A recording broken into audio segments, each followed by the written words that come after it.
Welcome back to another story on Infidelity Tales Lab. Before we begin, tell us, where in the world are you watching from? Now, let's dive into today's story. Chapter 1. The Perfect Facade. Wayne Snyder stood at his kitchen window, watching the sunrise paint the suburban landscape in golden hues. At 42, he maintained the lean, disciplined physique of his former military days, though 15 years had passed since he'd left the Special Forces. His steel-gray eyes reflected a hardness that most people mistook for quiet intensity, never suspecting the calculated predator that lurked beneath his composed exterior. The Snyder household appeared perfect from the outside, a sprawling two-story colonial in the affluent Brookhaven neighborhood, manicured lawns, luxury cars in the driveway. Wayne had built this life methodically after leaving the military, using his specialized skills to establish a private security consultancy that catered to high-profile clients. What most people didn't know was that Wayne's consultancy extended far beyond conventional security services. "Morning, honey." Rebecca Snyder glided into the kitchen, her platinum blonde hair perfectly styled despite the early hour. At 38, she maintained an artificial beauty through expensive procedures and designer everything. Her voice carried the practiced sweetness of someone who'd learned early that manipulation was more effective than honesty. Wayne nodded without turning around. "Coffee's fresh." Rebecca poured herself a cup, adding an excessive amount of cream, a small indulgence she allowed herself while maintaining her figure through other means. "Miranda's been acting strange lately. All this talk about independence and keeping her own money. I think your military discipline rubbed off on her a little too much." Their 20-year-old daughter Miranda had recently landed her first real job as a junior accountant at a local firm. Unlike her younger brother Luke, who was 22 and still living at home while finding himself, Miranda had always shown the drive and integrity that reminded Wayne of his younger self. "She's earned the right to make her own decisions," Wayne replied, finally turning to face his wife. "It's her money." Rebecca's smile faltered slightly. "Family comes first, Wayne. You know that. With Luke's expenses and the house payments." "Luke's expenses?" Wayne's voice carried a dangerous edge. "You mean his gambling debts? His DUI attorney fees? His rehab that he walked out of after 3 days?" Before Rebecca could respond, Luke stumbled into the kitchen, reeking of alcohol and wearing yesterday's clothes. His sandy hair was disheveled, and his bloodshot eyes avoided his father's gaze. Where Miranda had inherited Wayne's discipline and Rebecca's beauty, Luke had gotten Rebecca's entitlement and none of Wayne's strength. "Morning," Luke mumbled, heading straight for the coffee. "It's afternoon," Wayne observed coldly. Luke shrugged, a gesture that embodied his approach to responsibility. "Whatever. Mom, I need $5,000. There's this investment opportunity." "No." Wayne's voice cut through the kitchen like a blade. Rebecca stepped between them, her hand on Luke's shoulder. "We can discuss it later, sweetheart. Why don't you go shower?" Luke shot his father a resentful look before shuffling out. Wayne watched him go, noting how Rebecca's eyes followed their son with concern while she barely acknowledged Miranda's achievements. "He's trying, Wayne. He just needs time to mature. He's 22. I was leading men in combat at his age." Rebecca's laugh was sharp. "Not everyone can be a war hero, Wayne. Some people need more support." The conversation was interrupted by Miranda's arrival. She moved with purpose, dressed professionally in a charcoal gray suit that she'd bought with her own money.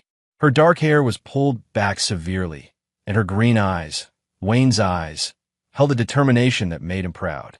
"Morning, Dad." "Rebecca." Miranda never called Rebecca Mom anymore, a subtle rebellion that hadn't gone unnoticed. "Sweetheart." Rebecca's voice took on a different tone, calculating. "I wanted to talk to you about your salary. With the family's financial situation." "My salary is mine," Miranda interrupted, pouring coffee into a travel mug. "I'm saving for an apartment." Rebecca's mask slipped slightly. "Family obligations come first, Miranda. Your grandfather always taught us that children support their parents, not the other way around." Wayne watched the exchange with growing interest. He noticed the tension building over the past weeks, but this was the first time Rebecca had been so direct. "Grandpa Ronald can share his wisdom with Luke," Miranda replied coolly. I'm not funding anyone's lifestyle. The kitchen fell silent. Wayne saw something flicker across Rebecca's face. Anger, frustration, and something else. Something that looked almost desperate. We'll discuss this tonight, Rebecca said finally, her voice tight. When your grandfather comes for dinner. Miranda left without another word, and Wayne found himself studying his wife with new attention. In 15 years of marriage, he'd learned to read people's motivations, their tells, their weaknesses. Rebecca was hiding something, and for the first time, Wayne wondered what other secrets lay beneath their perfect facade.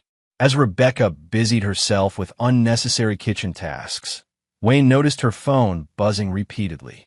She glanced at it nervously, then quickly silenced it without checking the messages. "Everything all right?" Wayne asked casually. "Of course," Rebecca replied too quickly. "Just the yoga instructor confirming today's session." Wayne nodded, filing the information away. In his line of work, lies were as obvious as flashing neon signs. The question was, what was Rebecca lying about? And how deep did it go? That afternoon, Wayne sat in his home office, ostensibly reviewing client files, but actually thinking about the morning's interactions. His instincts, honed by years of combat and covert operations, were telling him that something was fundamentally wrong in his household. His secure phone rang, the one only his most exclusive clients used. "Snyder. Wayne, it's Edmund Ware. I need a consultation." Edmund was an old Army buddy who transitioned into private investigation. Their friendship went back to Afghanistan, where they both learned that sometimes the mission required methods that couldn't be documented in official reports. "What's the situation?" "Surveillance job. High-profile divorce case. The wife's been smart about covering her tracks, but the husband has resources and patience." Interested, Wayne glanced at a photo on his desk. Rebecca and the kids at last year's Christmas party, all smiles and perfect poses. "Send me the details. I'll review them tonight." After hanging up, Wayne sat back in his leather chair, a plan beginning to form in his mind. If Rebecca was hiding something, his professional skills were perfectly suited to uncovering it. And if she was betraying their family, well, Wayne had never left a mission incomplete. The house felt different as evening approached. Rebecca was unusually anxious, checking her appearance multiple times and ensuring everything was perfect for her father's visit. Luke remained in his room, probably sleeping off his hangover. Only Miranda seemed normal, though Wayne caught her watching Rebecca with suspicious eyes. Ronald Marks arrived at 6 sharp, his silver Mercedes gleaming in the driveway. At 70, Rebecca's father remained an imposing figure, tall, distinguished, with silver hair and expensive suits that spoke of old money and older values. He'd built a small empire in real estate, though Wayne had always suspected that some of Ronald's business dealings existed in legal gray areas. "Wayne," Ronald's handshake was firm, his smile practiced. "Good to see you, son." "Ronald." Wayne returned the grip with precisely the right amount of pressure, enough to show strength, not enough to challenge. Dinner was a tense affair. Ronald dominated the conversation with stories of business victories and subtle criticisms of anyone who didn't meet his standards of success. Luke hung on every word, desperate for approval. Rebecca played the perfect hostess, ensuring everyone's needs were met while carefully steering conversation away from any controversial topics. Miranda, however, seemed to be building towards something. "Grandfather," she said during dessert, "I wanted to thank you for the advice about financial independence. My first paycheck means a lot to me." Ronald smiled approvingly. "Hard work and family values, Miranda. That's how the Marks family built our success." Speaking of family values, Rebecca interjected smoothly, "Miranda and I were discussing how she might contribute to the household expenses. After all, she's benefiting from living here rent-free." Wayne watched Miranda's face carefully. Her jaw tightened, but her voice remained controlled. "I pay for my own car, insurance, clothes, and personal expenses. I eat maybe 5 meals a week here. What exactly am I supposed to contribute to?" "Attitude, young lady." Ronald's voice carried the authority of someone accustomed to unquestioned obedience. "Your mother has sacrificed everything for this family. The least you can do is show some gratitude. Sacrificed everything. Miranda's composure finally cracked. Like what? Her yoga sessions? Her shopping trips? Her spa appointments? Rebecca's face flushed red. I run this household, Miranda. I manage everyone's schedules, maintain our social obligations. You delegate the cleaning to a service, order takeout 3 nights a week, and spend most afternoons doing God knows what while Luke destroys his life and Dad works 14-hour days. The dining room exploded into chaos. Luke tried to defend his mother, his words slurring slightly. Ronald's voice boomed about respect and family hierarchy. Rebecca's voice rose to a shrill pitch about ungrateful children. Through it all, Wayne remained silent, watching, analyzing, cataloging every reaction and revelation. Then Miranda said the words that changed everything. I'm keeping my salary. If you want money so badly, ask your boyfriend for it. The room went dead silent. Chapter 2. Cracks in the Foundation. The silence that followed Miranda's accusation stretched like a taut wire ready to snap. Wayne felt something cold and familiar settle in his chest. The same predatory calm that had served him in combat zones where split-second decisions meant life or death. Rebecca's face cycled through expressions: shock, anger, fear, and finally, defiant calculation. I don't know what you're implying, Miranda, but I'm not implying anything. Miranda stood, her hands steady despite the emotional minefield she'd just detonated. I'm stating a fact. I've seen the texts, the late-night phone calls, the receipts for restaurants Dad never goes to. Ronald Marks rose from his chair like an Old Testament patriarch preparing to deliver judgment. This is preposterous. Rebecca would never, wouldn't she? Miranda's voice carried a steel that reminded Wayne painfully of himself. The same Rebecca who married Dad for his military benefits and life insurance. The same Rebecca who spent 15 years bleeding him dry while contributing nothing except complaints and demands. Luke stumbled to his feet, alcohol making him brave and stupid in equal measure. You can't talk to Mom like that. Dad, tell her. Wayne finally spoke, his voice quiet but carrying absolute authority. Luke, sit down. Something in Wayne's tone made Luke comply immediately. Wayne's attention turned to his daughter, and for the first time in months, he saw her clearly, not as the child she'd been, but as the woman she'd become. Strong, observant, uncompromising. Everything Rebecca wasn't. What exactly did you see, Miranda? Rebecca jumped in before Miranda could answer. Wayne, you can't seriously be entertaining this ridiculous. I wasn't talking to you. Wayne's words cut through Rebecca's protest like a scalpel. Miranda reached into her purse and pulled out a folded piece of paper. I used Mom's printer last week when mine was broken. This was in the tray. She handed Wayne a restaurant receipt. Chez Laurent, one of the most expensive French restaurants in the city. 2 entrees, champagne, dessert.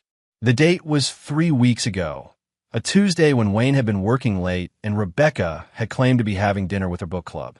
But it was the signature at the bottom that made Wayne's blood turn to ice. Brandon Devine. Wayne knew that name.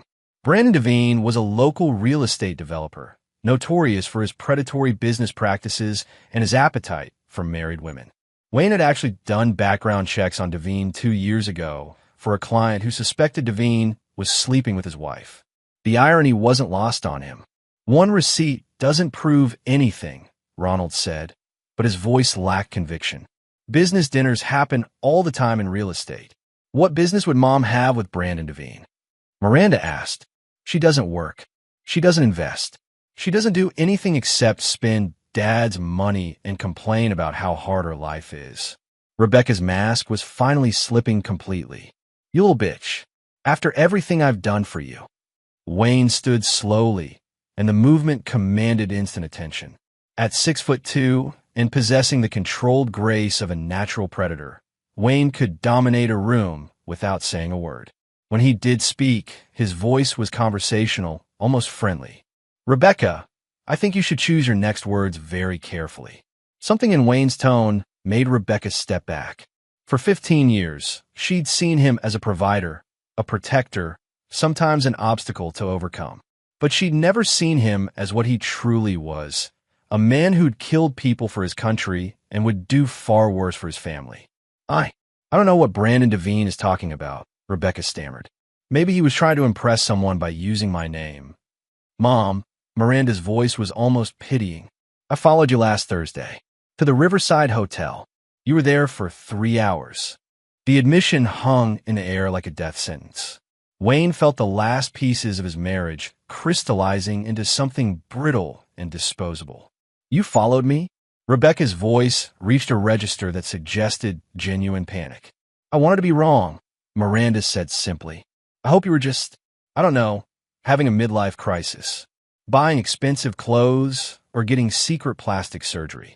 Anything except what you were actually doing. Ronald Marks had gone completely silent, his face pale. Luke was staring at his mother with something approaching horror, his alcohol-addled brain finally grasping the implications. Wayne walked to his home office, leaving the family tableau frozen in the dining room. When he returned, he carried a small device that he placed on the table. What's that? Rebecca asked. Recording equipment, Wayne said matter-of-factly. I had it installed in your car last month. Professional curiosity. The lie came easily. Wayne hadn't bugged Rebecca's car yet, but her reaction would tell him everything he needed to know. Rebecca's face went white. You've been spying on me? Only since I started noticing irregularities in our household accounts. Money disappearing. Credit card charges that didn't match your explanations. A husband tends to notice when his wife starts lying to him. I haven't been lying. Rebecca's voice cracked. I would never. Wayne pressed a button on the device, and Rebecca's voice filled the room. I can't keep doing this, Brandon. Wayne's getting suspicious. Maybe we should take a break until... Wayne pressed the button again, stopping the playback. The recording was fabricated, a simple audio manipulation he'd learned during his intelligence training. But Rebecca didn't know that. That's not. Rebecca looked around the room desperately, searching for support that wasn't coming. Ronald Marks spoke first, his voice heavy with disappointment and something else, fear. Rebecca, tell me this isn't true. Daddy, don't call me Daddy. Ronald's voice turned cold. You're a grown woman who's apparently been conducting herself like a common whore. Luke made a choking sound, whether from the alcohol or the revelation. Wayne couldn't tell. Miranda stood and moved to Wayne's side, a gesture that wasn't lost on anyone in the room. Dad, I'm sorry you had to find out this way. Wayne looked at his daughter, really looked at her, and saw strength, loyalty, and integrity. Everything he'd tried to instill in both his children, but only Miranda had embraced. Rebecca, Wayne's voice was still conversational, but everyone in the room could feel the danger radiating from him. I'm going to ask you one question, and I want you to think very carefully before you answer. How long? Rebecca's mouth opened and closed like a fish out of water. Finally, she whispered, 6 months. The admission confirmed what Wayne had already suspected, but hearing it aloud triggered something deep and primal in his psyche. 6 months of lies. 6 months of betrayal. 6 months of Rebecca laughing at him behind his back while spending his money and destroying his family. And Luke? Wayne asked quietly. What about Luke? Rebecca asked, confused. Does he know? Rebecca's silence was answer enough. Wayne turned to his son, who was staring at the floor with the intensity of someone trying to disappear entirely. Luke, I didn't know for sure, Luke mumbled. I saw some stuff, but I hoped. You hope what? That you could keep taking money from a man your mother was cheating on? Luke's face crumpled. I'm sorry, Dad. I should have told you, but Rebecca promised you more money if you kept quiet. Wayne's voice carried no emotion, which somehow made it more terrifying. Luke's nod was barely perceptible. Wayne looked around the dining room, at his wife who'd betrayed him, his son who'd helped her do it, his father-in-law who'd raised a daughter with no moral compass, and his daughter who'd been the only one with enough integrity to tell him the truth. Everyone except Miranda needs to leave my house. Now, Wayne, please. Rebecca started forward, but Wayne's expression stopped her cold. You have 1 hour to pack essential items. Your car will be returned to the dealership tomorrow morning. Your credit cards have been canceled. Your access to our joint accounts has been terminated. Any attempt to remove items of significant value will be treated as theft. You can't just throw me out. Rebecca's voice turned shrill. I have rights. We have 15 years of marriage. We had 15 years of marriage. Past tense. Wayne's voice remained calm, controlled, final. You terminated it when you decided to fuck Brandon Devine. Ronald Marks cleared his throat. Wayne, perhaps we could discuss this privately. No, Ronald. Your daughter made adult choices. She can live with adult consequences. Dad. Luke's voice was small, frightened. What about me? Wayne looked at his son, really looked at him, and felt a mixture of disappointment and something approaching pity. You chose your side, Luke. You can live with your mother and her boyfriend. But I don't have anywhere else to go. That's not my problem anymore. Miranda stepped forward. Dad, maybe we should. Wayne's expression softened slightly when he looked at her. Miranda, you're welcome to stay as long as you want. This is your home. But these three made their choices. Rebecca made one last desperate attempt. Wayne, please. We can work this out. Counseling, therapy. Wayne's laugh was soft and absolutely terrifying.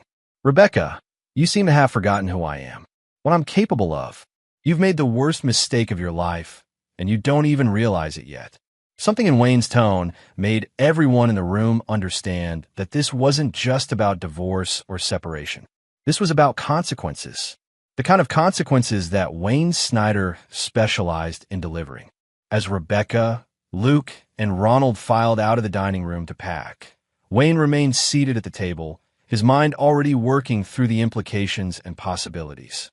Miranda sat down beside him. Dad, are you okay? Wayne looked at his daughter, the only family member who'd remained loyal, who'd chosen truth over comfort, integrity over easy money. I'm perfect, sweetheart. But Rebecca and her friends are about to learn that crossing a Snyder has consequences they can't possibly imagine. The warmth in Wayne's voice when he spoke to Miranda contrasted sharply with the cold calculation in his eyes as he watched Rebecca pack her bags. The war was about to begin. Chapter 3, The Line in the Sand. Wayne stood at his bedroom window, watching Rebecca load her Mercedes with an efficiency that spoke of careful planning. It was barely past midnight, but she moved with purpose, her earlier tears replaced by a calculating determination that reminded Wayne why he'd never fully trusted her. What she didn't know was that Wayne had been watching her for weeks. The surveillance hadn't been motivated by suspicion initially. Wayne's security consultancy required him to maintain certain skills, and he'd taken to practicing his tracking and observation techniques on random targets. Rebecca had simply been convenient. But convenience had turned to revelation when Wayne had followed her to the Riverside Hotel 3 weeks ago. He'd watched her enter room 237 and documented the arrival of Brandon Devine 15 minutes later. He'd photographed Devine's Jaguar, recorded the license plate, and even managed to obtain audio samples of their conversations through directional microphones aimed at the hotel room window. Wayne's military intelligence training had made him thorough in ways that civilian investigators couldn't match. Now, as Rebecca finished packing, Wayne reviewed the comprehensive file he'd compiled on her affair. Photos, audio recordings, financial records showing money transferred to accounts Rebecca thought he didn't know about, even surveillance footage from her visits to an apartment that Devine maintained for his extramarital activities. The evidence was overwhelming, professionally gathered, and legally inadmissible in any court of law. Wayne preferred it that way. Courts had rules, judges, appeals processes. Wayne's brand of justice was more direct. A soft knock on his door interrupted his planning. Come in. Miranda entered, carrying 2 cups of coffee and wearing an expression of concern that reminded Wayne of his own mother. Thought you might need this. Wayne accepted the coffee gratefully. How are you holding up? Better than I expected. Miranda settled into the chair by Wayne's desk. I keep thinking I should feel worse about destroying our family, but you didn't destroy anything, sweetheart. You just revealed damage that was already there. Miranda sipped her coffee thoughtfully. What happens now? Wayne studied his daughter's face, noting the intelligence in her eyes, the steel in her posture. She wasn't asking about divorce proceedings or custody arrangements. She was asking about consequences. That depends on what they do next, Wayne said carefully. Rebecca and Devine have made certain choices. Now they get to live with the results. And Luke, Wayne's expression hardened. Luke chose to participate in his mother's betrayal. He could have come to me at any time over the past 6 months, but he chose money over family. That has consequences too. Miranda nodded slowly. He's weak. He always has been. Weakness I could forgive. Betrayal is different.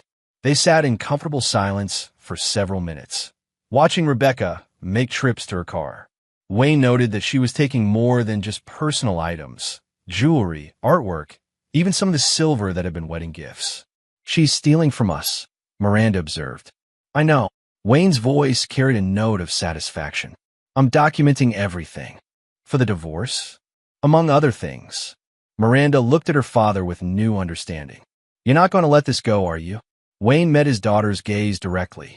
Miranda, I want you to understand something about your father. I spent 15 years in special operations. I've been to places and done things that most people can't imagine. I've learned that the world is divided into two types of people, those who keep their word and those who break it.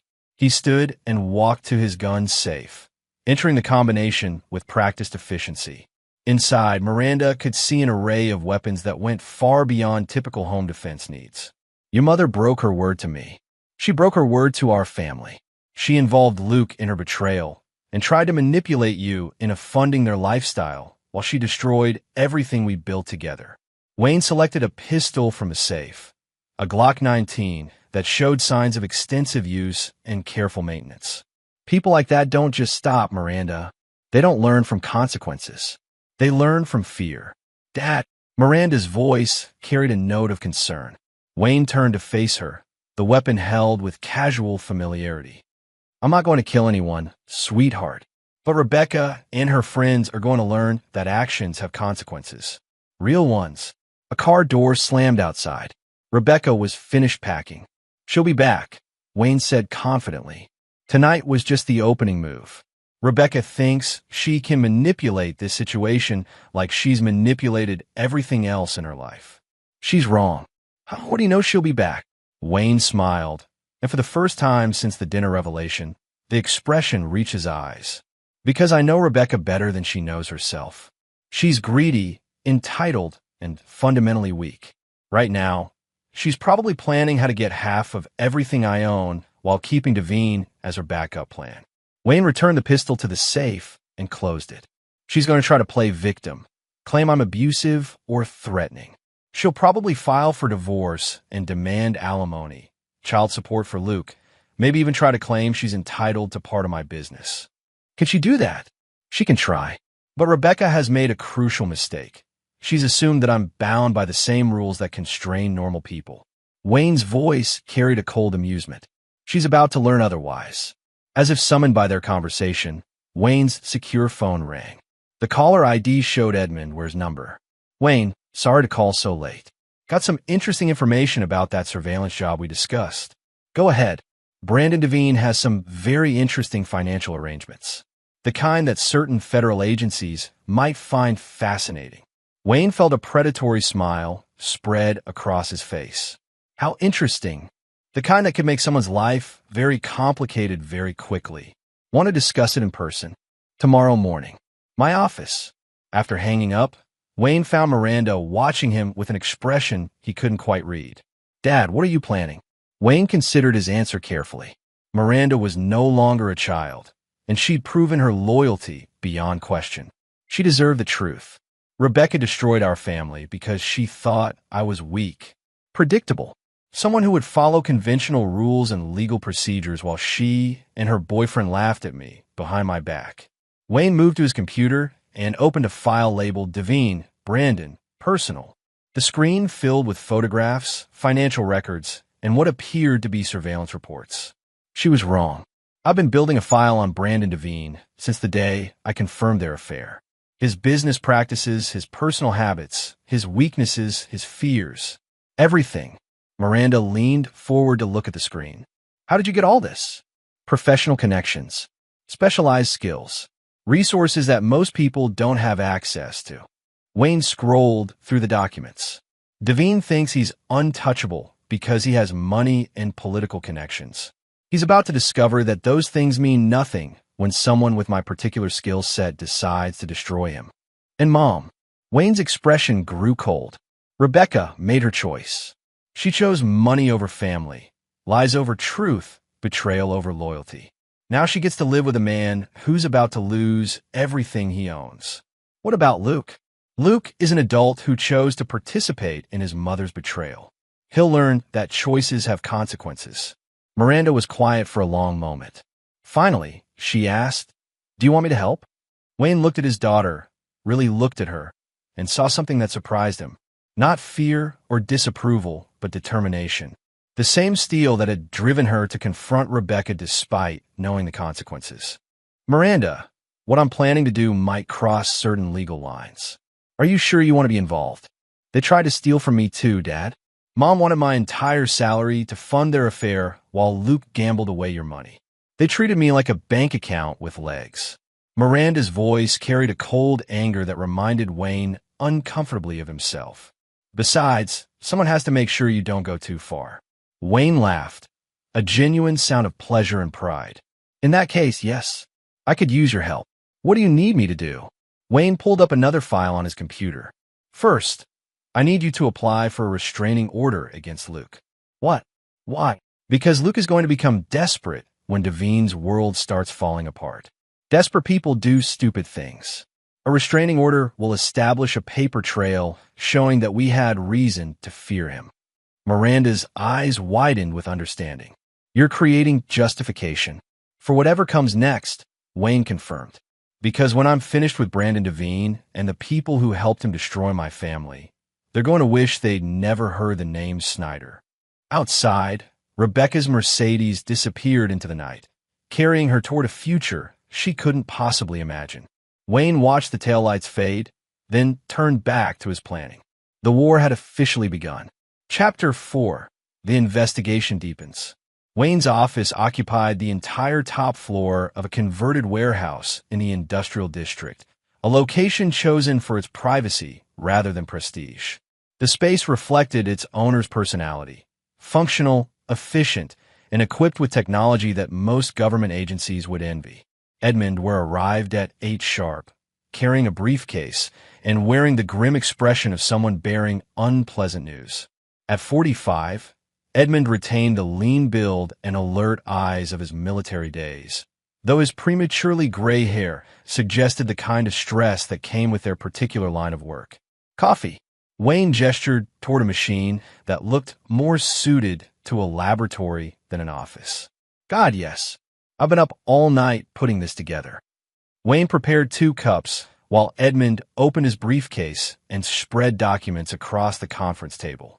The files painted a picture of Brandon Devine that was far more complex and dangerous than Wayne had initially realized. "Start with the basics," Wayne said, settling into his chair. "Brandon Devine, 39, divorced twice, no children. Owns Devine Development, which specializes in luxury residential projects. On paper, he's worth about $12 million. Edmund pulled out a photograph of Devine, tall, silver-haired, with the kind of artificial charm that appealed to women like Rebecca. The reality is more interesting. Devine Development is hemorrhaging money. 3 major projects are behind schedule and over budget. He's leveraged to the hilt with some very unforgiving creditors." Wayne studied the financial documents. "How unforgiving? The kind that collect debts with crowbars." Edmund's voice was grim. "Devine owes approximately $4 million to various investors, most of whom have connections to organized crime. The Torino family has particular interest in seeing their money returned." Wayne felt a cold satisfaction settle in his chest. "How long does he have?" 6 months, maybe less. He's been juggling payments, selling assets, probably stealing from new projects to pay for old ones. It's a classic Ponzi scheme waiting to collapse. "And Rebecca?" Edmund produced another set of documents. "That's where it gets interesting. Your wife has been meeting with Devine for 8 months, not 6. She lied about the timeline." Wayne wasn't surprised. Rebecca's lies had layers, like an onion that revealed fresh deceptions with each peeling. "More importantly," Edmund continued, "she's been feeding him information about your business. Client lists, financial projections, even details about your military background. The betrayal went deeper than Wayne had imagined. What kind of details? Enough that Devine has been telling people he has connections in the security consulting world. He's been using your reputation to attract investors. Wayne's hands remained steady as he poured more coffee, but Edmund recognized the signs of controlled rage from their military days. There's more, isn't there? Rebecca has been accessing your business accounts. Small amounts transferred to cash accounts that she thinks you don't monitor.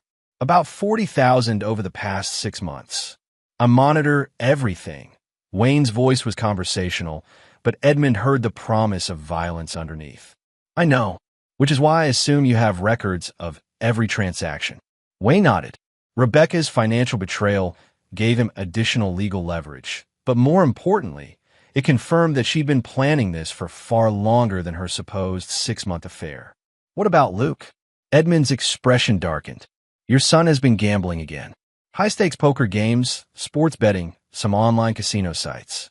He's into a local bookmaker for about 60,000. 60,000? Wayne felt something cold settle in his stomach. Where would he get that kind of credit? That's the problem. He's been using your name as collateral, telling people his father is good for his debts. Wayne stood and walked to the window, looking out at the city skyline while processing this new information. Luke hadn't just betrayed him. He'd put Wayne's reputation and possibly his safety at risk. Who's the bookmaker? Sergei Kozlov. Operates out a nightclub downtown. Russian mob connections. Very serious about debt collection. Wayne turned back to Edmund. Timeline. Kozlov expects payment within 2 weeks, or he starts collecting in other ways. Other ways. Broken bones. Burned property. Whatever it takes to make his point. Wayne felt the familiar calm that preceded violent action. Luke put me at risk without my knowledge or consent. That changes things. Edmund recognized the tone. Wayne, whatever you're planning. What I'm planning is to protect my family and my business from the consequences of other people's betrayals. Wayne returned to his seat. What else do I need to know? Edmund produced a final set of documents. Devine has been telling people that he's planning to marry a wealthy widow. Someone with connections and money who can help him solve his financial problems. Rebecca. He's been promising investors that his new partner will bring significant capital to his next project. He's essentially selling your wife's divorce settlement before she even files. Wayne laughed, a sound with no humor in it. They're both in for a surprise. There's one more thing. Edmund's voice carried a warning. Rebecca has been meeting with a divorce attorney. Patricia Hawkins, the one who specializes in taking wealthy men apart. Wayne knew the name. Patricia Hawkins had a reputation for scorched earth tactics and massive settlement demands. She was also rumored to use private investigators who weren't particular about legal boundaries. Yesterday afternoon, 3 hours after she left your house, Wayne processed this information. Rebecca was moving faster than he'd anticipated, which meant his response needed to be equally swift. Edmund, I need you to do something for me. Name it. I want comprehensive surveillance on Rebecca, Luke, and Devine. Everything. Where they go, who they talk to, what they buy. Full documentation. That's expensive and time-consuming. I don't care about expense. And I need it done by professionals who understand that this information might be used in ways that courts wouldn't approve of. Edmund was quiet for a moment, understanding the implications. Wayne, if you're planning what I think you're planning, I'm planning to protect my family and my assets from people who have demonstrated that they can't be trusted with either. Wayne's voice carried absolute finality. Are you going to help me or not? Edmund sighed and closed his briefcase. What do you need? Wayne spent the next 2 hours outlining his requirements. By the time Edmund left, Wayne had commissioned the kind of surveillance operation that would have impressed federal agencies and terrified anyone who discovered they were under its scope. Alone in his office, Wayne pulled up the security system for his house and reviewed the footage from the previous night. Rebecca had been busy while packing. She'd accessed his home office, photographed documents, and even attempted to open his gun safe. The woman who claimed to love him for 15 years had been documenting everything she could use against him in a divorce proceeding. Wayne's secure phone rang. The caller ID showed an unknown number. Snyder. Mr. Snyder? This is Patricia Hawkins. I represent your wife in certain legal matters. Wayne had been expecting this call. Ms. Hawkins, I think it would benefit both parties if we could discuss a reasonable resolution to this situation. My client is willing to be generous in exchange for a quick, quiet divorce. How generous? Half of all marital assets, ongoing alimony, and a reasonable settlement for the emotional trauma she's endured. Wayne's smile was predatory. And what emotional trauma would that be? The trauma of discovering that her husband has been conducting surveillance on her, threatening her with weapons, and creating a hostile home environment. Wayne recognized the strategy. Rebecca was establishing a narrative of abuse to justify her affair and maximize her settlement. Ms. Hawkins, I think you should advise your client to be very careful about the accusation she makes. I have resources for verifying facts that might surprise you. Is that a threat, Mr. Snyder? It's information. Good day, Ms. Hawkins. Wayne hung up and immediately called Edmund. The attorney already contacted me. They're moving fast. How fast? Rebecca's planning to file tomorrow morning. Divorce, restraining order, the works. She's claiming domestic abuse and demanding immediate possession of the house. Wayne felt his careful plans accelerating. Then we accelerate too. I need that surveillance package tonight, not tomorrow. Wayne. Tonight, Edmund. Whatever it costs. After hanging up, Wayne sat back in his chair and considered his options. Rebecca had forced his hand by involving attorneys and making false accusations. The gloves were officially off. Wayne opened his computer and began typing a message to select contacts, people from his military days who transitioned into various forms of private security work. The kind of people who understood that sometimes problems required solutions that existed outside conventional legal boundaries. The message was simple. Personal situation requires immediate assistance. Standard rates plus 20% bonus. Discreet operators only. Within an hour, Wayne had confirmations from 6 different specialists, each offering unique skills that would prove invaluable in the coming conflict. Rebecca wanted to play hardball. She was about to discover that Wayne Snyder had been playing that game professionally for 20 years. Chapter 5. Setting the board. Wayne's house felt different after Rebecca's departure. Cleaner somehow, as if her removal had cleared away a poisonous atmosphere that had been building for months. Miranda moved through the space with newfound confidence, no longer walking on eggshells around her mother's volatile moods. At 6 a.m., Wayne received the surveillance package Edmund had promised. The overnight operation had yielded a treasure trove of information that painted Rebecca and her co-conspirators in an even worse light than Wayne had imagined. Miranda joined him in his office, carrying coffee and wearing the same expression of determined focus that had impressed Wayne since the dinner confrontation. "What did they find?" she asked, settling into the chair across from his desk. Wayne opened the files on his computer screen. Rebecca spent the night at Brandon Devine's apartment. But they weren't alone. The surveillance photos showed Luke arriving at Devine's building at midnight, clearly intoxicated and carrying what appeared to be documents. "What kind of documents?"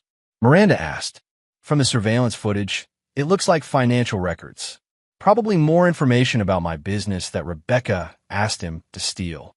Miranda's expression hardened. They're working together. All 3 of them. It gets worse. Wayne opened another file. Luke met with Sergei Kozlov yesterday afternoon. The conversation was brief, but based on body language analysis, Luke was begging for more time. And Kozlov gave him 1 week. If Luke doesn't pay his $60,000 debt, Kozlov starts collecting from family members. Miranda went pale. "He threatened you?" "By extension, yes. Luke's gambling debts are now a direct threat to our safety and my business reputation." Wayne closed the file and turned to face his daughter. "Miranda, I need to ask you something important. Are you prepared for this situation to get dangerous?" "What do you mean?" "I mean that Rebecca, Luke, and Devine have involved us with organized crime figures who resolve disputes through violence. I'm going to have to respond in kind." Miranda was quiet for a long moment, processing the implications. "You're talking about hurting people. I'm talking about protecting my family and my business from people who have demonstrated that they're willing to use any means necessary to destroy both." "Including Luke?" Wayne's expression grew cold. Luke stopped being my son when he chose to put gambling debts in my name without my consent. Now he's a threat that needs to be neutralized. Miranda nodded slowly. What do you need me to do? Wayne pulled up a new document on his computer. First, we're going to file a police report about the theft of business documents and personal property. Establish a legal record of their activities. Will the police actually do anything?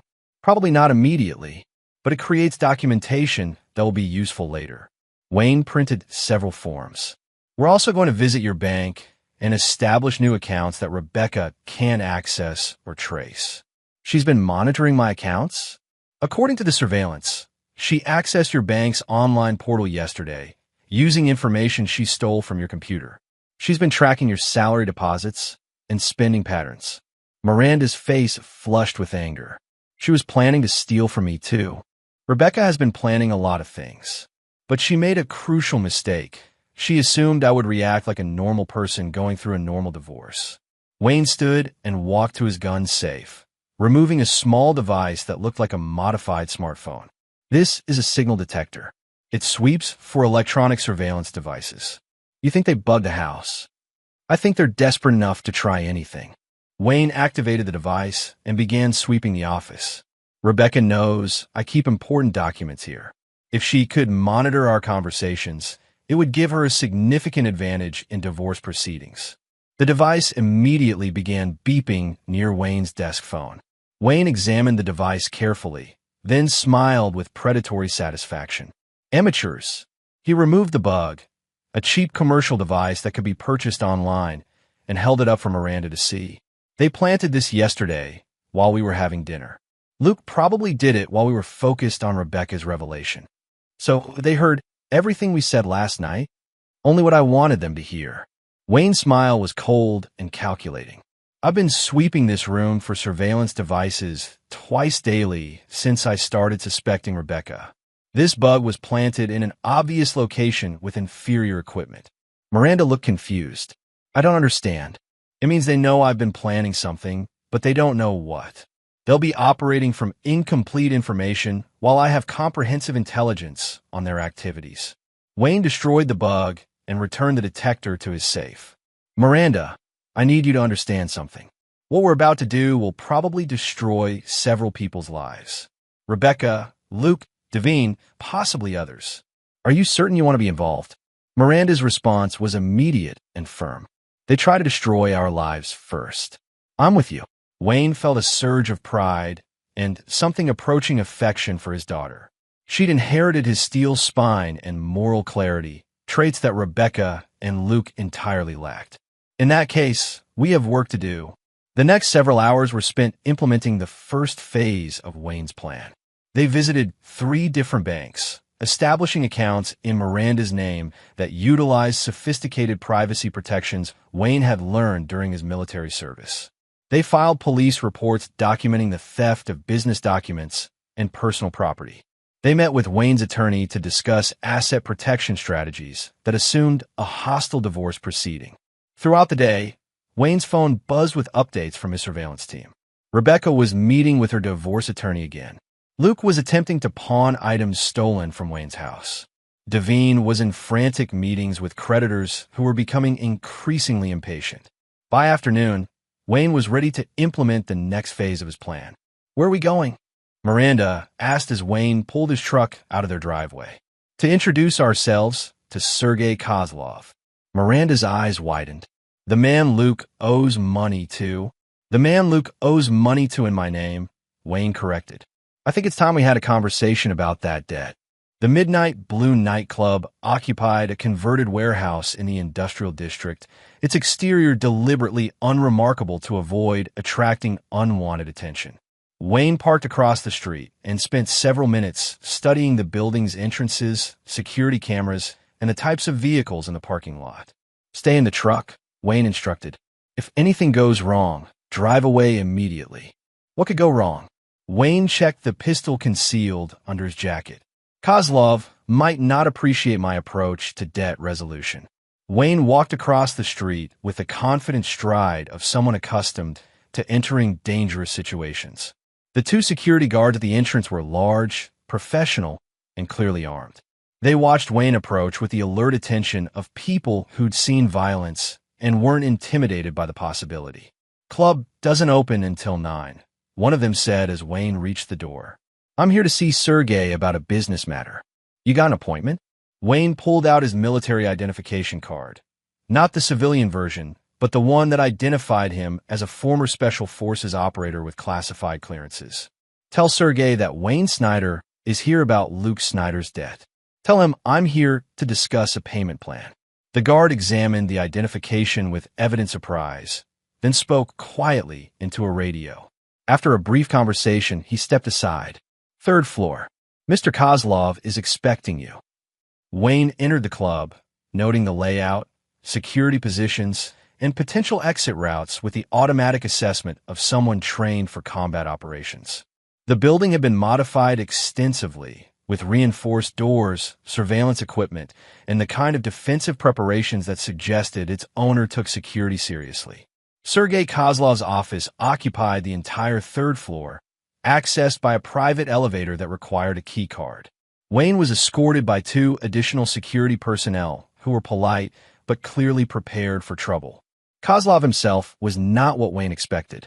Instead of the stereotypical Russian mobster, he found a thin, elegant man in his 50s wearing an expensive suit and speaking with barely accented English. His office was tastefully appointed with legitimate business awards and photographs that suggested extensive community involvement. "Mr. Snyder." Kozlov rose from behind an antique desk. "Please sit. I understand you wish to discuss your son's financial obligations." Wayne remained standing. "I want to discuss the fact that my son incurred a debt using my name without my knowledge or consent." Kozlov's smile was polite but dangerous. "Your son assured me that his family would honor his commitments. He spoke quite specifically about your ability to pay." "My son is a gambling addict who hasn't lived in my house in 24 hours and will never use my name for credit again." Kozlov studied Wayne with the calculating gaze of someone accustomed to reading men's characters. "Yet here you are, discussing his debt. I'm here to clarify that I am not responsible for Luke's poor decisions. However, I'm prepared to resolve this situation in a way that protects my business reputation." "How generous of you." Wayne reached into his jacket, slowly, keeping his hands visible, and removed a folded document. "This is a restraining order preventing Luke from using my name, accessing my property, or claiming any association with my business. It becomes effective tomorrow morning." Kozlov examined the document with evident interest. "Very thorough, but it doesn't address the existing debt." "No, it doesn't." Wayne's voice carried a note of finality. "Luke owes you $60,000. I suggest you collect it from him, his mother, or her boyfriend. But any attempt to collect from me or my legitimate family members will be treated as a threat requiring defensive action." Kozlov's expression grew very serious. "Mr. Snyder, you seem to be under the impression that you can dictate terms to me." Wayne's smile was cold and absolutely terrifying. "Mr. Kozlov, you seem to be under the impression that I'm just another worried father trying to protect his son. Let me clarify the situation." Wayne leaned forward slightly, his voice dropping to a conversational tone that somehow made his words more threatening. "I spent 15 years in special operations. I've killed people professionally. I currently operate a security consultancy that handles problems for clients who value discretion over legality." Wayne straightened, his eyes never leaving Kozlov's face. "Luke Snyder is no longer my son. He's a gambling addict who betrayed his family and put my business at risk. If you have a problem with him, I suggest you solve it. But any attempt to involve me will result in consequences that neither of us want." Kozlov was quiet for a long moment, clearly reassessing the situation. Finally, he spoke. "Your son told me you were a veteran. He didn't mention what kind. Luke doesn't know what kind. My family has never needed to know the details of my previous work. Until now." "Until now," Wayne agreed. Kozlov returned the restraining order documents. "Mr. Snyder, I appreciate your directness. However, I have a business to run and debts to collect. Your son's gambling problem is not my concern." "Agreed. But his debt is his problem, not mine. What if I were to suggest an alternative arrangement?"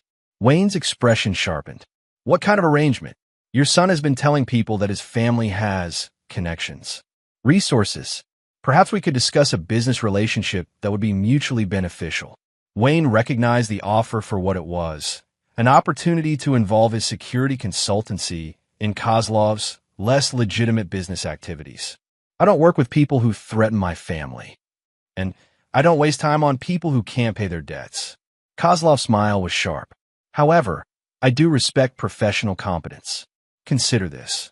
Your son's debt disappears, and you gain a client who pays very well for specialized services. Wayne pretended to consider the offer while mentally cataloging every detail of Kozlov's office, security arrangements, and personal demeanor. I'll think about it, Wayne said finally. But Luke's debt remains his responsibility until I make a decision. Fair enough. You have 1 week to decide. Wayne left the nightclub with the satisfaction of having established clear boundaries while gathering intelligence on another player in the complex game that Rebecca and Luke had forced him to enter. Back in the truck, Miranda looked at him with a mixture of concern and curiosity. How did it go? Wayne started the engine and pulled into traffic. Kozlov is smarter and more dangerous than I expected, but he's also practical. He won't come after us unless Luke does something exceptionally stupid, which he probably will, which is why we're going to make sure Luke's stupidity becomes Devine's problem instead of ours. Wayne's phone buzzed with a text message from Edmund. Emergency meeting. 1 hour. Important developments. Wayne sighed and changed direction toward Edmund's office. Phase 1 of his plan was complete, but it appeared that Rebecca and her allies had some surprises of their own. The war was escalating faster than Wayne had anticipated, which meant it was time to escalate his response accordingly. Chapter 6. The Trap Springs. Edmund's office felt like a war room, maps and photographs covering every available surface. When Wayne and Miranda arrived, they found Edmund studying surveillance photos with the intensity of someone preparing for battle. Tell me, Wayne said without preamble. Edmund looked up, his expression grim. Rebecca filed for divorce this morning, along with a restraining order and emergency motions for exclusive possession of your house and immediate access to your business accounts. Wayne felt the familiar calm that preceded violence. On what grounds? Domestic violence, financial abuse, and credible threats of harm. Edmund spread the legal documents across his desk. She's claiming you threatened her with weapons, conducted illegal surveillance, and created a hostile environment that forced her to seek safety elsewhere. Miranda made a disgusted sound. Every word of that is a lie. Legally, it doesn't matter, Edmund continued. She has a very expensive attorney who specializes in these tactics. The restraining order hearing is scheduled for tomorrow morning. Wayne studied the documents, noting Patricia Hawkins' signature and the detailed allegations that revealed intimate knowledge of his professional background. She's using my military service against me. It gets worse. Edmund produced another set of papers. Devine has filed a police report claiming you've been stalking him and threatening his business relationships. Wayne laughed, a sound with no humor in it. Based on what evidence? Photographs of you near his apartment building, records of you researching his business activities, and testimony from Luke claiming you've been planning violent retaliation. The implications were clear. Rebecca, Devine, and Luke had been coordinating their attacks, using Wayne's own investigation against him while establishing themselves as victims. There's more. Edmund's voice carried a warning. Kozlov called me an hour ago. Luke approached him this morning with a proposition. What kind of proposition? Luke offered to provide detailed information about your security business in exchange for debt forgiveness. Client lists, operational procedures, personal details about your background. Wayne felt something cold and dangerous settle in his chest. Luke wasn't just betraying his family. He was actively sabotaging Wayne's livelihood and potentially endangering his clients. Did Kozlov accept? He wanted to check with you first. Professional courtesy. Wayne appreciated Kozlov's approach, but the damage was already done. Luke had demonstrated that he would sell anyone's safety for his own convenience. Miranda, Wayne turned to his daughter. I need you to go home and pack essential items. We're leaving town for a few days. What? Why? Because this situation is about to become very dangerous. and I need you somewhere safe while I handle it." Miranda's expression hardened. "I'm not running away, Dad. We started this together, and we're finishing it together." Wayne studied his daughter's face, seeing the same stubborn determination that had driven her to confront Rebecca despite knowing the consequences. "Miranda, what I'm about to do will cross lines that can't be uncrossed. People are going to get hurt. Some of them might not survive." "Good." Miranda's voice carried a cold anger that reminded Wayne of himself. "They've been trying to destroy our family for months. Maybe it's time they learned what that feels like." Edmund looked between father and daughter with evident concern. "Wayne, maybe we should consider conventional legal approaches." "Conventional approaches assume that your opponents are operating within conventional boundaries," Wayne interrupted. "Rebecca and her allies have demonstrated that they're willing to lie, steal, and endanger innocent people to get what they want." Wayne walked to the window, looking out at the city while his mind processed options and probabilities. "They want to play victim while destroying everything I've built. They're about to learn that victims can fight back. What are you planning?" Wayne turned back to Edmund and Miranda, his expression carrying the cold calculation of someone preparing for war. "I'm planning to give them exactly what they've earned." Wayne spent the next hour outlining his strategy.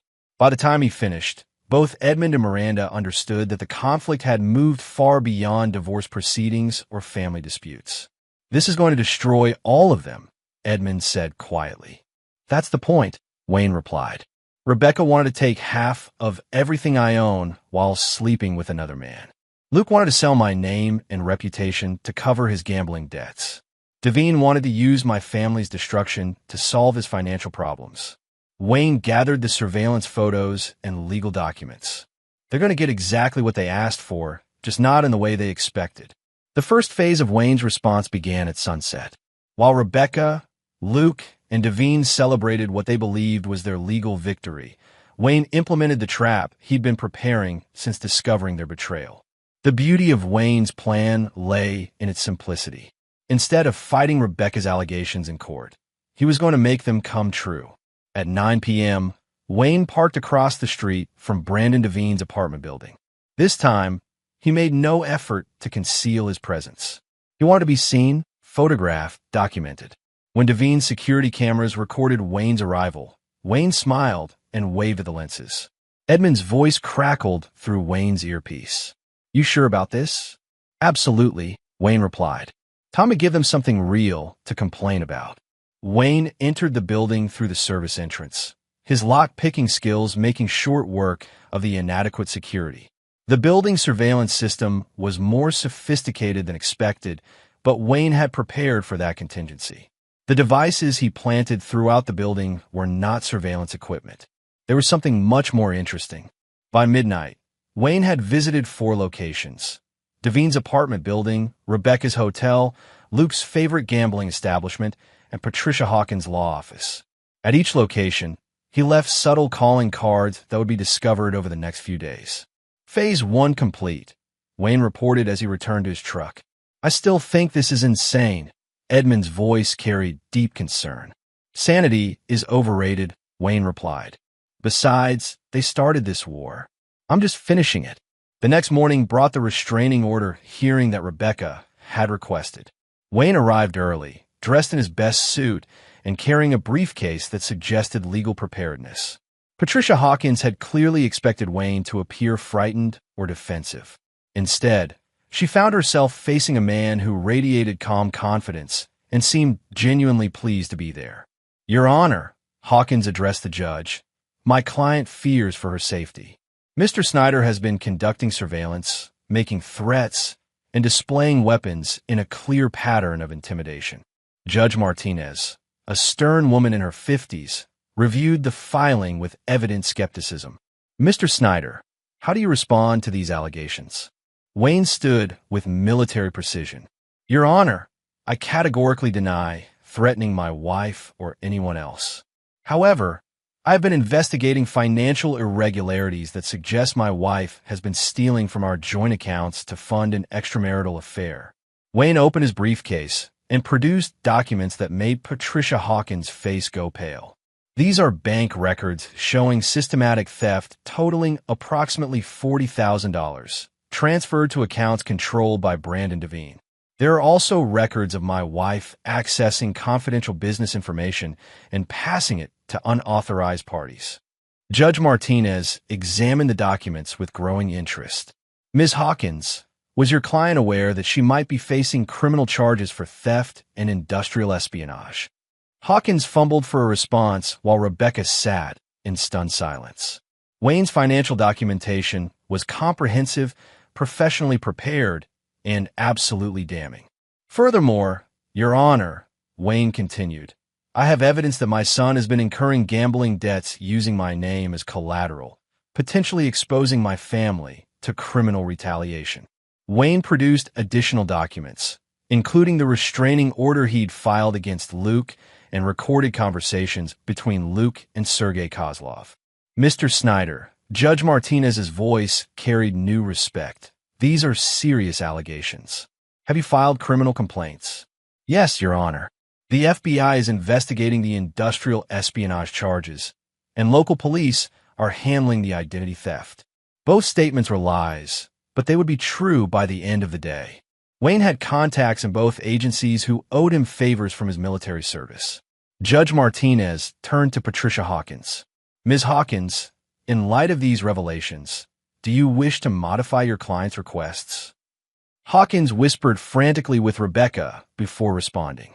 Your Honor, we request a brief recess to review this new information. Denied. Mr. Snyder, I'm dismissing the restraining order request and awarding you temporary exclusive possession of the marital home pending resolution of the criminal investigations. Wayne felt a surge of satisfaction as Rebecca's face crumpled in defeat. The first battle was won, but the war was far from over. Outside the courthouse, Patricia Hawkins cornered Wayne with the desperation of someone watching a case collapse. Mr. Snyder, perhaps we could discuss a settlement that benefits everyone. Wayne's smile was predatory. Ms. Hawkins, I think you should advise your client that her situation is about to become much worse. The evidence I presented today represents about 10% of what I've discovered. What do you want? I want Rebecca to disappear from my life completely. No alimony, no asset division, no contact with my family. In exchange, I won't pursue criminal charges that would send her to federal prison. Hawkins paled. That's not reasonable. Wayne leaned closer, his voice dropping to a whisper that made Hawkins step back involuntarily. Ms. Hawkins, your client destroyed my family while stealing my money to fund her affair with a man who's about to lose everything he owns to organized crime figures. Reasonable went out the window months ago.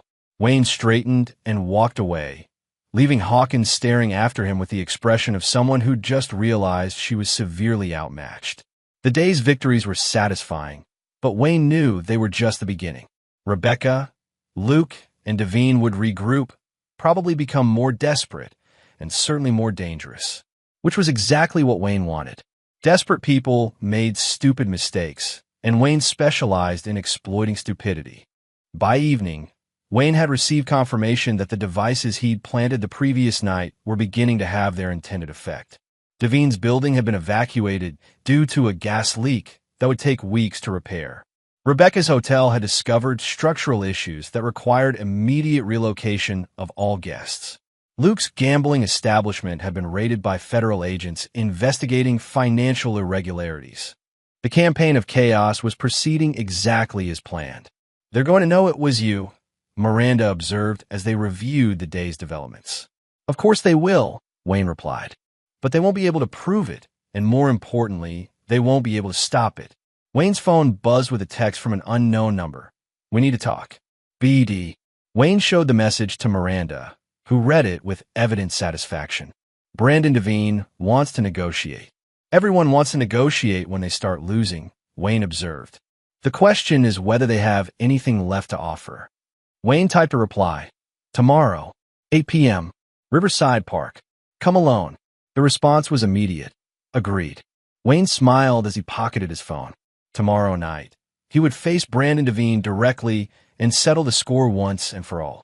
But first, there were other preparations to make and other enemies to neutralize. The war was entering its final phase, and Wayne intended to make sure there were no survivors on the opposing side. Chapter 7. The Confrontation. Riverside Park at 8 p.m. was deserted except for the occasional jogger and the distant sound of traffic. Wayne arrived early, positioning himself with clear sight lines and multiple escape routes, habits from his military days that had served him well in civilian life. Brandon Devine arrived precisely on time, his usual arrogance replaced by the nervous energy of a man watching his world collapse. The expensive suit couldn't hide the stress lines around his eyes or the slight tremor in his hands that suggested either fear or drug use. Snyder. Devine's voice carried forced confidence as he approached Wayne's position near the river. Devine. Wayne remained seated on the park bench, projecting calm indifference. You look like hell. Devine's laugh was bitter. Thanks to you. My building's been condemned, my investors are panicking, and the FBI is asking very uncomfortable questions about my business practices. Sounds like karma. Cut the shit, Wayne. We both know you're behind this. Devine sat on the opposite end of the bench, maintaining distance while trying to project authority. I'm here to make a deal. Wayne turned to study Devine with clinical interest. What could you possibly have that I want? Information. Rebecca's been telling me things about your business, your background, your clients. Things that certain people would find very interesting. Wayne felt the familiar cold rage, but his voice remained conversational. You're threatening to expose classified information about my military service? I'm offering to keep my mouth shut in exchange for you backing off. Wayne laughed, a genuine sound of amusement. Brandon, you clearly don't understand the situation you're in. Wayne stood and walked to the railing overlooking the river, his movement casual but purposeful. Let me explain what's really happening here. I'm listening. You seduced my wife, convinced her to steal from our family, and used that money to prop up your failing business. You involved my son in your schemes and put my family at risk with organized crime figures. Wayne turned back to face Devine, his expression cold and calculating. You destroyed 15 years of marriage and corrupted my son because you thought it would solve your financial problems. Rebecca came to me, Wayne. I didn't seduce anyone. Rebecca is a greedy, entitled woman who's never worked a day in her life. You knew exactly what you were doing when you targeted her. Devine's mask finally slipped, revealing the predator underneath. Your wife was bored and frustrated with a husband who treated her like a roommate. I gave her something you never could. Wayne smiled, and something in that expression made Devine step back. What I never gave Rebecca was unlimited money to fund her shopping addiction and enable our son's gambling problem. What I never gave her was permission to destroy our family for her own entertainment. Wayne moved closer to Devine, who tried to maintain his ground but couldn't hide his growing nervousness. But mostly what I never gave Rebecca was a reason to cross someone who's killed people professionally. Devine's face went pale. Are you threatening me? I'm explaining your situation. Rebecca told you I was a veteran, but she didn't know what kind. She told you I was successful, but she didn't know how. She told you I was predictable, but she was wrong about that too. Wayne reached into his jacket, and Devine flinched visibly. Wayne pulled out a manila folder and handed it to Devine. Open it. Devine's hand shook slightly as he opened the folder. Inside were photographs, financial records, and documents that painted a comprehensive picture of every illegal activity Devine had engaged in over the past 5 years. Tax evasion, fraud, bribery of public officials, and my personal favorite, using mob money to fund projects while skimming from legitimate investors. Devine flipped through the documents with growing horror. How did you get these? Professional connections, specialized skills, the kind of resources that people like you never see coming. Wayne took the folder back and returned it to his jacket. The interesting thing about those documents is that they're currently in the hands of about 6 different law enforcement agencies. Your tax problems are just the beginning. You can't prove any of this. I don't need to prove anything, Brandon. Your own records prove everything. The surveillance cameras in your office, the recorded phone calls with your accountant, the digital trail of every bribe you've paid. Wayne pulled out his phone and played a brief audio clip. Devine's voice discussing the transfer of mob money to legitimate accounts. You've been under surveillance for 3 months, Brandon. Every crime, every lie, Every betrayal has been documented by professionals who know how to make evidence stick in court. Devine sat heavily on the bench, the weight of his situation finally sinking in. What do you want? I want you to understand that Rebecca didn't save you from your financial problems. She destroyed you completely. Wayne sat back down, his posture relaxed, but his eyes never leaving Devine's face. Your mob creditors are going to learn about your FBI investigation within the next few hours. They don't like dealing with people who attract federal attention. You told them. I don't need to tell them anything. Their sources in law enforcement will provide all the information they need. Devine's face went white as he realized the implications. They'll kill me. Probably. Unless you disappear very quickly and very thoroughly. This is insane. Over what? A marriage that was already dead. Wayne's expression hardened. Over 15 years of my life that Rebecca destroyed for money. Over a son who chose to betray his family rather than face his problems. Over a business I built with my blood that you tried to steal for your own benefit. Wayne stood again, signaling that the conversation was nearing its end. But mostly, it's about the fact that you thought you could cross a man like me without consequences. Wayne, please. We can work something out. I'll disappear, leave town, never contact Rebecca again. Too late for that, Brandon. Rebecca made her choice when she decided to fund your lifestyle with my money. You made your choice when you decided to corrupt my son and threaten my business. Wayne pulled out a second phone, one of several burner phones he'd acquired for this operation. This contains everything you need to disappear completely. New identity documents, offshore accounts, transportation to a country without extradition treaties. Devine stared at the phone as if it were a snake. Why would you help me? Because dead men can't suffer, and I want you to spend the rest of your life knowing that Rebecca destroyed everything you cared about. Wayne dropped the phone on the bench between them. You have 12 hours before the FBI raids your remaining properties and the Torino family decides you're too dangerous to keep alive. Wayne started to walk away, then turned back one final time. Oh, and Brandon, if you ever contact anyone in my family again, I'll hunt you down personally. And unlike the mob, I'll make sure you live long enough to regret it. Wayne left Devine sitting alone on the bench, staring at the phone that represented his only chance at survival. As Wayne walked back to his truck, his own phone buzzed with updates from Edmund's surveillance team. Rebecca was at her hotel, frantically making phone calls and crying. Luke was at Kozlov's nightclub, apparently trying to negotiate additional credit using information about Wayne's meeting with Devine. Both of them were about to receive very unpleasant surprises. Wayne's phone rang as he reached his truck. The caller ID showed Miranda's number. Dad, where are you? Finishing business. Is everything all right? Mom's here. At the house. She's demanding to be let in, claiming the court order gives her the right. Wayne felt cold fury wash over him.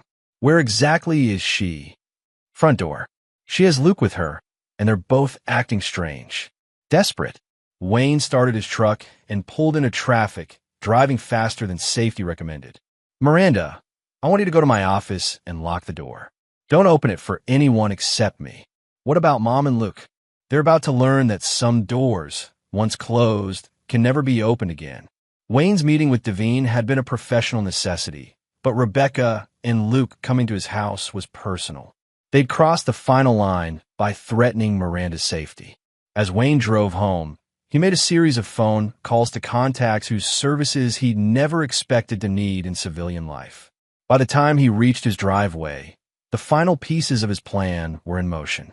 Rebecca and Luke's war against the Snyder family was about to end, but not in the way they'd anticipated. Chapter 8. The Reckoning. Wayne arrived home to find Rebecca's Mercedes parked in his driveway and lights on throughout the house. Through the front windows, he could see Rebecca and Luke moving through rooms they no longer had any right to occupy. The sight of them in his home, touching his possessions, invading the space he'd built for his family, triggered something deep and primal in Wayne's psyche. The controlled military professional disappeared, replaced by something far more dangerous. Wayne entered through the back door, moving with the silent efficiency that had kept him alive in hostile territories. The house felt different with intruders inside it, contaminated by their presence and their desperate scheming. He found them in his office, Rebecca frantically searching through filing cabinets while Luke stood guard by the window. They'd triggered his silent alarm system the moment they entered, but Wayne hadn't called the police. Some violations required personal attention. Looking for something specific, Wayne's voice cut through the room like a blade. Rebecca spun around, her face cycling through fear, defiance, and desperate calculation.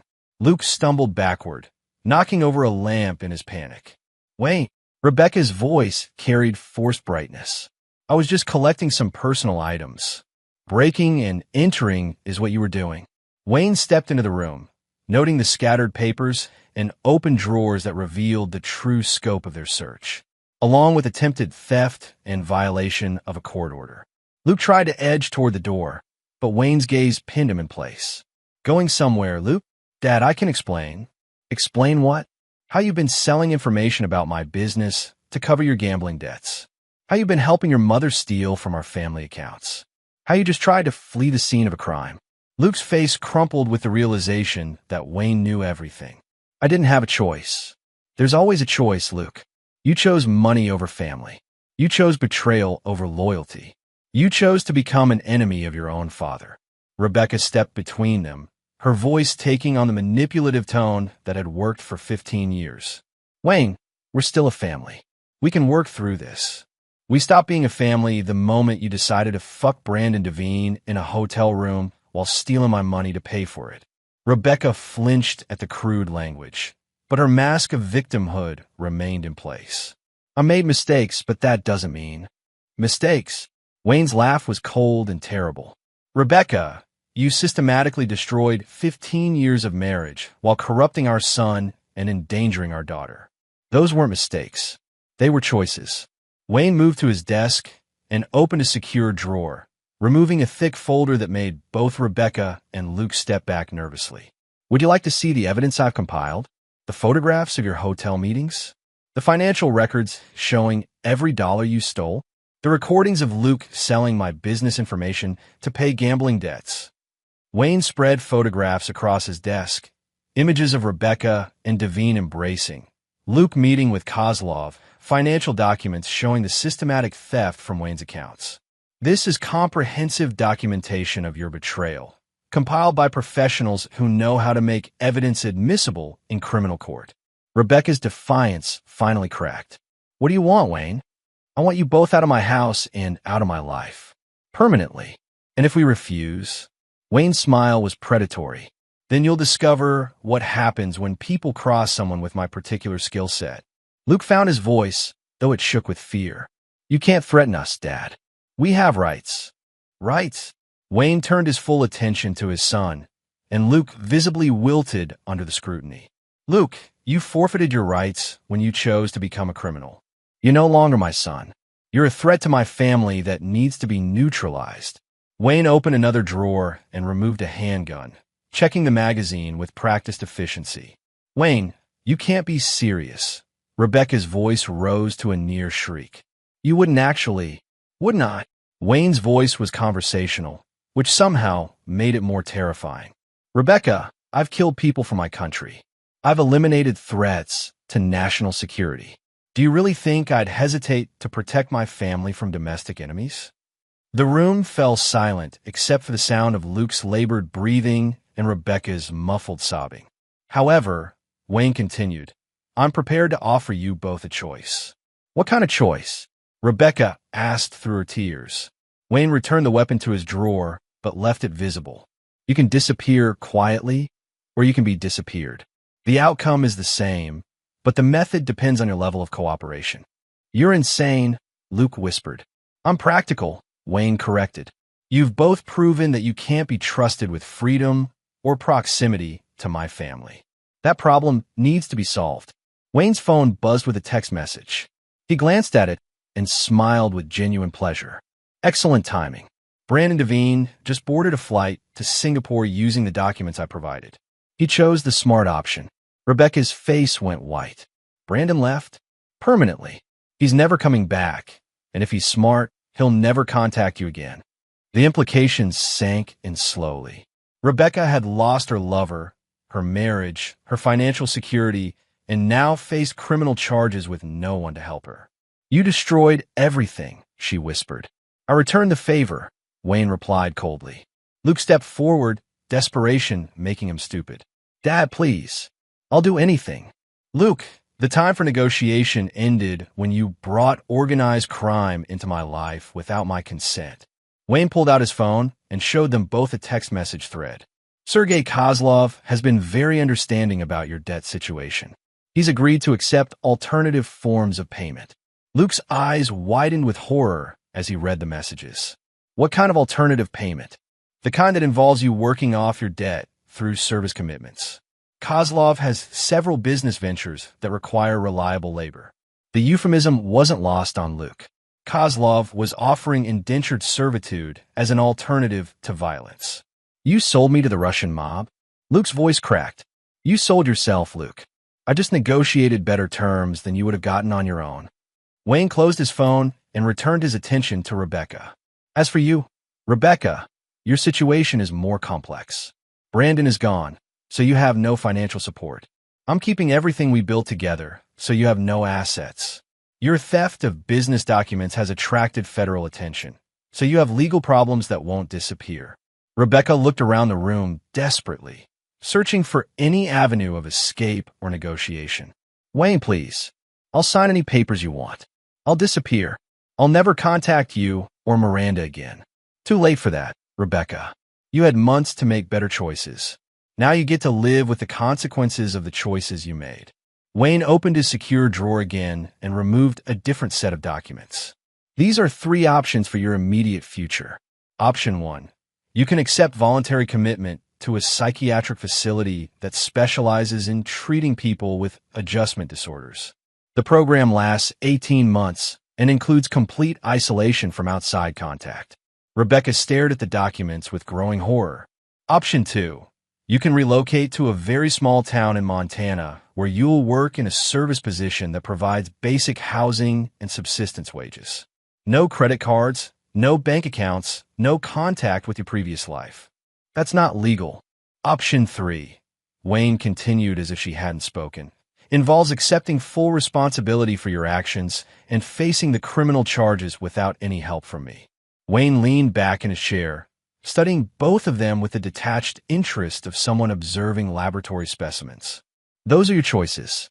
Supervised rehabilitation, supervised exile, or federal prison. Pick one. Luke was the first to break. I'll take the work arrangement with Kozlov. At least then I have a chance of paying off the debt eventually. Wayne nodded approvingly. Smart choice. Kozlov values reliability and work ethic. If you demonstrate both, you might survive the experience. Rebecca remained silent, her mind clearly racing through impossible calculations. I need time to think, she finally said. You have until tomorrow morning. After that, I make the choice for you. Wayne stood and moved toward the door, then paused. One final thing. Miranda is off limits to both of you. Any attempt to contact her, threaten her, or involve her in your problems will result in consequences that will make your current situation seem pleasant by comparison. Wayne left them in his office, closing the door behind him. He found Miranda waiting in the kitchen, her face pale but determined. I heard voices, she said. Are they gone? Soon, Wayne replied. Very soon. Wayne sat across from his daughter and studied her face, noting the strength and intelligence that reminded him of himself at her age. Miranda, I need you to understand something. What I just did in their cross lines that most people would consider unforgivable. They crossed those lines first, Dad. Yes, they did. But I want you to be very clear about who your father really is. Wayne leaned forward, his voice serious and direct. I'm not a good man, Miranda. I'm a man who does what's necessary to protect the people I care about. Sometimes it means doing terrible things to terrible people. Miranda reached across the table and took his hand. You're the only person in this family who ever kept their word to me. You're the only one who ever put family before personal convenience. If that makes you a bad man, then good men aren't worth much. Wayne felt a surge of pride and affection for his daughter that surprised him with its intensity. In that case, he said with a smile, we should probably discuss your college plans. I'm thinking somewhere far from here, with excellent security and very strict admission standards. Are you trying to get rid of me, too? Wayne's expression softened. I'm trying to give you the life you deserve. Away from the mess that your mother and brother created, and away from the methods I had to use to clean it up. They sat in comfortable silence, while Rebecca and Luke presumably struggled with choices that had no good outcomes. By morning, Wayne's family would be reduced to just him and Miranda. Everyone else would be gone, disappeared into the consequences of their own betrayals. It wasn't the ending Wayne had wanted for his family, but it was the ending that honor and justice demanded. Chapter 9. Blood and Retribution. Dawn broke gray and cold over the Snyder house, matching Wayne's mood as he prepared for the final confrontation. Rebecca and Luke had spent the night in the guest rooms, their presence a contamination that Wayne was eager to cleanse permanently. At 7 a.m. sharp, Wayne knocked on Rebecca's door with the measured cadence of a military reveille. "Time's up, Rebecca. What's your decision?" The woman who emerged bore little resemblance to the perfectly groomed socialite who dominated Wayne's dinner table just days before. Her makeup was smeared, her designer clothes wrinkled, and her eyes held the wild desperation of someone whose world had collapsed completely. "I'll take the Montana option," she whispered. Wayne nodded with satisfaction. "Smart choice." Luke made the same decision about Kozlov's offer. "When do we leave?" "Within the hour. My associates are already making final arrangements." Rebecca's face crumpled as the reality sank in. "Wayne, please. One last chance. We could try counseling or—" "Rebecca." Wayne's voice cut through her pleading like a scalpel. "Look at me." She raised her eyes to meet his, and what she saw there made her step back in genuine terror. Wayne's expression held no warmth, no mercy, no trace of the man she'd married 15 years ago.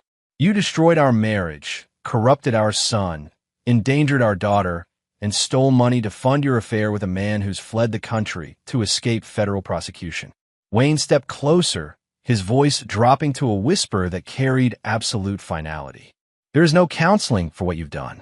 There is no second chance for people who betray their families. There's only justice, and justice is what you're receiving." Wayne turned away from her stricken face. "You have 30 minutes to pack one suitcase. Personal items only. Everything else stays here." Luke appeared in the hallway, looking like a condemned man walking to his execution. His face was pale, his hands shook slightly, and his eyes held the hollow look of someone who'd finally understood the true cost of his choices. "Dad." Luke's voice was barely audible. "What is it, Luke?" I wanted to say I'm sorry. For everything." Wayne studied his son's face, searching for any trace of genuine remorse beneath the fear and desperation. What he found was regret, certainly, but regret for consequences rather than actions. "Luke, you're not sorry for what you did. You're sorry you got caught. There's a difference." "That's not true." "It's absolutely true." Wayne's voice carried the cold certainty of someone who'd learned to read men's souls under extreme conditions. "If you were truly sorry, you would have come to me months ago when Rebecca first asked you to help her steal from our family." Luke's mouth opened and closed soundlessly, unable to form a response that wouldn't confirm Wayne's assessment. "If you were truly sorry," Wayne continued, "you wouldn't have used my name to accumulate gambling debts without my knowledge or consent." Wayne moved closer to his son, noting how Luke flinched away from the proximity. "Most importantly, if you were truly sorry, you would have protected Miranda instead of trying to steal her salary to fund your lifestyle." The accusation hit Luke like a physical blow. I wouldn't have." "You absolutely would have, Luke. Rebecca had told me about your conversations, remember? How you both planned to pressure Miranda into contributing to family expenses while you pissed away my money and she spent on her boyfriend." Wayne's voice took on a note of genuine disgust. "You're not my son anymore, Luke. You're a stranger who shares my name and my DNA, but you chose to become my enemy." Luke's face collapsed completely, tears streaming down his cheeks as the full weight of his losses finally registered. "Dad, please don't do this. I know I messed up, but I'm still your son." "No." Wayne's voice was quiet but absolute. "My son would have protected his family. My son would have chosen honor over money. My son would have faced his problems instead of making them someone else's responsibility." Wayne checked his watch with military precision. Kozlov's people will be here in 20 minutes. I suggest you use that time wisely. As Luke stumbled back to his room, Wayne felt something he hadn't expected: relief. The difficult conversations were finished, the hard decisions made. What remained was simply execution. Miranda emerged from the kitchen, carrying coffee and wearing an expression of quiet determination. "How are you holding up?" Wayne asked. "Better than I expected," she replied honestly. "I keep thinking I should feel worse about watching my family fall apart, but mostly I just feel free." Wayne accepted the coffee gratefully. "That's because it wasn't really your family falling apart. It was the exposure of what your family had already become." And what had it become? Wayne considered the question seriously. A criminal conspiracy masquerading as a household. Rebecca, Luke, and even your grandfather were all involved in activities that put you and my business at risk. What about Grandpa Ronald? Wayne's expression hardened. Ronald Marks has been facilitating Rebecca's activities from the beginning. The money for her hotel meetings, the legal advice for her divorce plans, even some of the pressure on you to contribute to family expenses. Miranda's eyes widened. He was part of it. He's been part of it for months. Ronald has always believed that money justifies any behavior, and Rebecca learned those values from him. Wayne's phone buzzed with a text message. He glanced at it and nodded with satisfaction. Kozlov's transportation has arrived for Luke. Rebecca's escort will be here in 10 minutes. Miranda looked toward the hallway, where muffled sounds suggested frantic packing. Will we ever see them again? Wayne considered the question carefully. Luke, possibly, if he survives his arrangement with Kozlov and learns to make better choices. Rebecca, Wayne shrugged. That depends entirely on her ability to accept responsibility for her actions. And you think that's unlikely? I think Rebecca has spent 38 years blaming other people for the consequences of her choices. Prison or exile won't change that fundamental character flaw. The front doorbell rang with the precision of a military operation. Wayne answered to find two men in expensive suits who radiated the kind of professional competence that suggested extensive experience with difficult extractions. "Mr. Snyder? We're here for the package." Wayne nodded and called up the stairs. "Luke, your transportation is here." Luke appeared at the top of the stairs carrying a single duffel bag and wearing the expression of someone walking to his own funeral. He descended slowly, each step seeming to require enormous effort. At the bottom of the stairs, Luke turned to Wayne one final time. "Dad, will you tell Miranda that I—" "No." Wayne's voice was firm but not unkind. "If you want to apologize to your sister, you'll have to earn that right. Actions have consequences, Luke, and some consequences last longer than others." Luke nodded slowly, understanding finally penetrating his desperation. He walked to the door, where Kozlov's men waited with professional patience. "Mr. Snyder," one of them addressed Luke formally, "are you ready to begin your service commitment?" Luke looked back at Wayne and Miranda one final time, then straightened his shoulders with something approaching dignity. "Yes, I'm ready." Wayne watched from the window as Luke was escorted to a black sedan that disappeared into morning traffic. One threat to his family had been neutralized permanently. 10 minutes later, Rebecca's transportation arrived. A different vehicle, different personnel, but the same professional efficiency. Rebecca appeared at the top of the stairs, looking like a broken woman carrying decades of regret in a single suitcase. "Wayne," she said as she reached the bottom of the stairs, "I want you to know that I did love you. Once." Wayne studied her face, searching for honesty beneath the manipulation. What he found was a woman who'd spent so many years lying that she could no longer distinguish truth from performance. "I believe you think that's true, Rebecca. But love doesn't steal from family accounts to fund affairs with other men." Rebecca's face crumpled, but Wayne continued with relentless honesty. "Love doesn't corrupt children to cover up betrayal. Love doesn't endanger innocent people to avoid personal responsibility." Wayne stepped closer to his wife of 15 years, close enough that she could see the absolute finality in his eyes. "What you felt for me was ownership, not love. What you felt for Luke was enabling, not affection. What you felt for Miranda was resentment, not maternal care." Rebecca tried to speak, but Wayne held up a hand to stop her. "You're leaving now, Rebecca. You'll never contact my family again. You'll never use my name for credit or reference. You'll never speak of your time in this house or your relationship with this family." Wayne's voice dropped to a whisper that carried the weight of absolute threat. "Because if you do any of those things, I will find you. And when I find you, you'll discover that exile in Montana was the merciful option." Rebecca nodded mutely, understanding that her former husband had become something far more dangerous than the soldier she'd married. "Mrs. Snyder?" The transportation specialist spoke with professional courtesy. "We're ready when you are." Rebecca walked to the door, then turned back one final time. "Miranda," she called to her daughter, who had remained silent throughout the confrontation. "I hope you understand someday." "I understand perfectly," Miranda interrupted, her voice carrying the same steel that Wayne had heard in his own. "I understand that you chose money over family, lies over truth, and selfishness over sacrifice." Miranda stepped closer to her mother, and Rebecca saw the same implacable judgment in her daughter's eyes that she'd seen in Wayne's. "I understand that you tried to steal from me to fund your affair. I understand that you wanted to destroy Dad's business to benefit your boyfriend. I understand that you never loved any of us enough to choose us over your own convenience." Miranda's voice never rose above conversational level, but each word hit Rebecca like a physical blow. "So yes, Mom, I understand perfectly. I understand that you're not my mother anymore.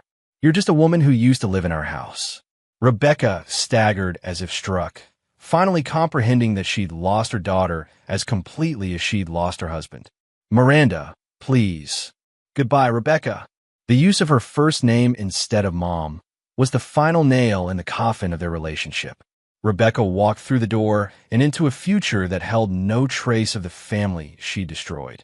Wayne and Miranda stood together in the sudden silence of their house, watching the second vehicle disappear into the morning haze.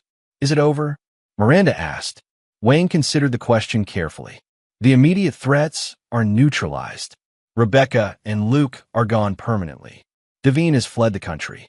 The organized crime debts have been transferred away from our family. But there will be consequences and complications. Legal proceedings, financial adjustments, probably some attempts at retaliation from people who don't understand that the war is over." Wayne turned to study his daughter's face, noting the strength and maturity that had emerged during their ordeal. "Are you prepared for that, Miranda?" Miranda's smile was sharp and confident, carrying an edge that reminded Wayne of himself. "Dad, after watching you destroy 3 adults who thought they could betray our family without consequences, I'm prepared for anything." Wayne felt a surge of pride and satisfaction. Miranda had inherited his strength without his darkness, his determination without his ruthlessness.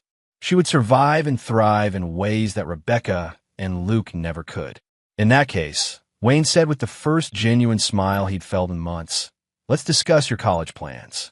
I'm thinking somewhere with excellent security and a strong business program." "Business?" "You've demonstrated excellent judgment, tactical thinking, and the ability to make hard decisions under pressure. Those are valuable skills in any profession." Miranda laughed, a sound of genuine happiness that filled the house with something it had been missing for far too long. "As long as I don't have to specialize in whatever it is you do." Wayne's smile turned predatory. "Miranda, what I do is protect my family from people who threaten them. I'd say you've already mastered that particular skill set."